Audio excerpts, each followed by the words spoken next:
उनके पार्टी से कुछ कैंडिडेट मैदान में उतरे, लेकिन कांग्रेस और आरजेडी जो है हेमंत सोरेन को एकोमोडेट नहीं कर पाई, उनके पार्टी को टिकट नहीं दे पाई। तो वहां से कड़वाहट बढ़ी और जेएमएम के नेताओं ने भी खुले तौर पर यह बयानबाजी की थी कि बिहार में अगर बिहार चुनाव के बाद जो है जेएमएम जो है रिव्यू करेगा, पुनर्समीक्षा करेगा। तो जेएमएम लगता है कि जेएमएम जो है उस दिशा में आगे बढ़ रही है और जेएमएम के साथ की जो महागठबंधन की सरकार चल रही है, सेंटर स्पॉन्सर्ड स्कीम्स की बात करें तो लगातार जो है खींचतान की बात आती है कि केंद्र से जो है पैसे नहीं मिल रहे हैं, डेवलपमेंट के कई जो है काम या योजनाएं जो है ठप पड़ी हुई है।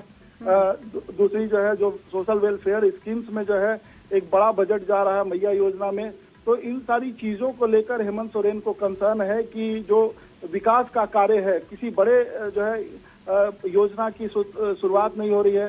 तो ऐसे में ये कई जो है फैक्टर्स हैं जो दोनों दलों को आसपास लाया है। बीजेपी की भी मजबूरियां हैं कि बीजेपी के पास जो है मजबूत संगठन नहीं है एक, और बीजेपी एक परसेप्शन का भी खेल हो सकता है क्योंकि आगे जो है वेस्ट बंगाल के चुनाव है और जब किसी कुनबे से कोई घटक जो है आपके साथ आता है तो एक जो है आप जो है मनोवैज्ञानिक बढ़त भी लेते हैं जो विपक्षी महागठबंधन है।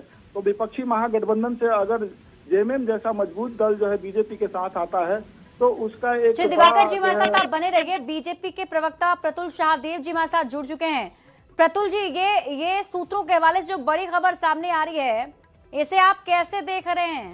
ये गजब हो रहा है, आप करीब आ रहे हैं आप तो। नहीं, देखिए ऐसे कहते हैं ना कि राजनीति में संभावनाएं कभी खत्म नहीं होती, पर यहाँ संभावनाएं बिल्कुल खत्म है। आप झारखंड मुक्ति मोर्चा और भारतीय जनता पार्टी की बात करेंगे शिप्रा, तो ये अब दो नदी के दो छोर भी नहीं, ये समुद्र के दो छोर हैं जिनमें कभी मिलना संभव नहीं है।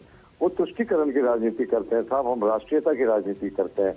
वो अल्पसंख्यकों को सिर्फ प्रोत्साहन देते हैं, हम सबको लेकर चलने की बात करते हैं। इनके जो शासनकाल में पूरा लूट खसोट ने संस्थागत रूप ले लिया है। तो ऐसी किसी भी सूरत में उनके साथ किसी गठबंधन की, कोई अंडरस्टैंडिंग की कोई संभावना नहीं है। अब माननीय मुख्यमंत्री जी के खेमे से जब उनको परेशानी होती है या जब कांग्रेस को नकेल कसना होता है तो ऐसी बातें लीक की जाती हैं कि वही बीजेपी के साथ संभावनाएं तलाशी जा रही है, पर ऐसा बीजेपी के साथ कोई दूर दूर तक लेकिन जानकारी तो प्रतुल जी ये भी है कि बीजेपी के बड़े नेताओं के संपर्क में हैं, मुलाकात भी हुई है, ऐसी खबर सूत्रों के हवाले से अब तक मिल रही है। देखिए ये सूत्रों वाला जो एंगल है ना, ये पता नहीं इतने सीरियस इसमें न्यूज पे नहीं लेना चाहिए।